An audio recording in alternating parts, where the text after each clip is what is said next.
Shri Vaiko. Shri Vaiko. Thank you very much, Mr. Chairman, sir. For the past 40 years, 843 fishermen have been attacked and killed by the Sri Lankan Navy.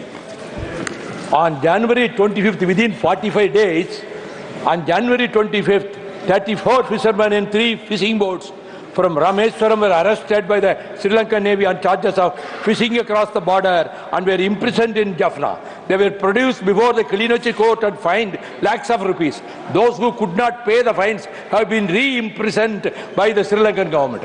On 2nd February 25, more than 1,000 fishermen went to sea in numerous fishing boats. Among them, 10 fishermen from Tangachimadam were fishing a fishing boat of the Gulf of Mannar when the Sri Lankan Navy arrested them and confiscated the fishing boat. On February 19th, the Sri Lankan Navy again arrested 42 fishermen for crossing the border and imprisoned them. 8 boats were also confiscated. I would demand action should be taken to stop the inhuman actions of Sri Lankan Navy, which wants to destroy our fishing industry. So what for our Navy is sitting like a lamb duck in the ocean? What for? We are also taxpayers to the Indian government. Yes. The Tamil fishermen are the orphans of the world.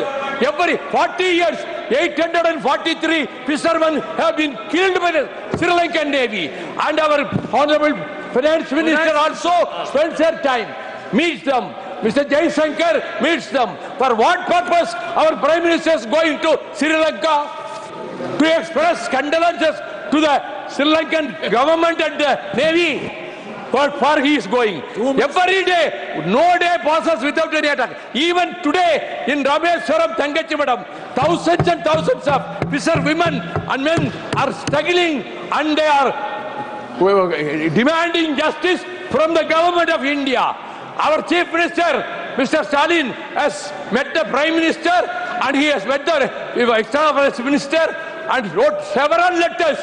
But all are going to the dustbin. This is the way in which the Delhi government, the central government, is treating the people of Tamil Nadu, the citizens of India, fishermen.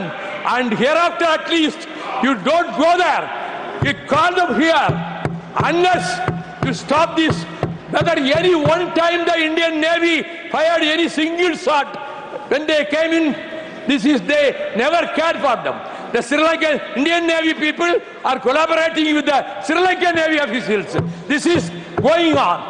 Therefore, in whole of Tamil Nadu, we feel we have become totally orphaned by the treatment of the Indian government. I am so thankful you did. Thank you, Mr. Vaiko.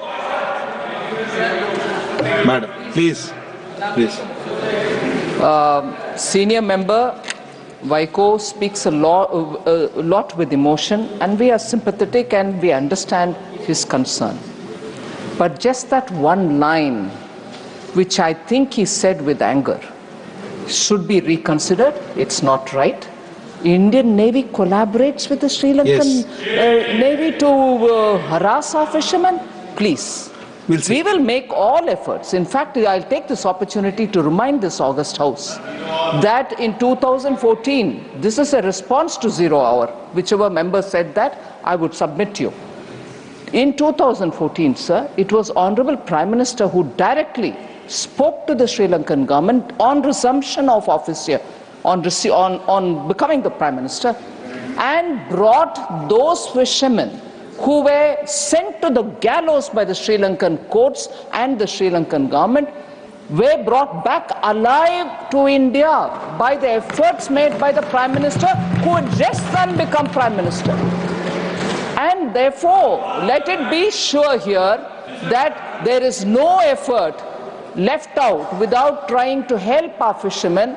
Every time there is a crisis, the Foreign Affairs, External Affairs Minister and the Prime Minister himself. I fully recognize the concern of Vaiko, but on this one line, I would seek the chairs, to remove that line. That's not done. Yes, it will be removed. अपनी सेना के संबंध में किसी तरह की इस तरह की टिप्पणी सही नहीं है. बड़े सीनियर सदस्य मिस्टर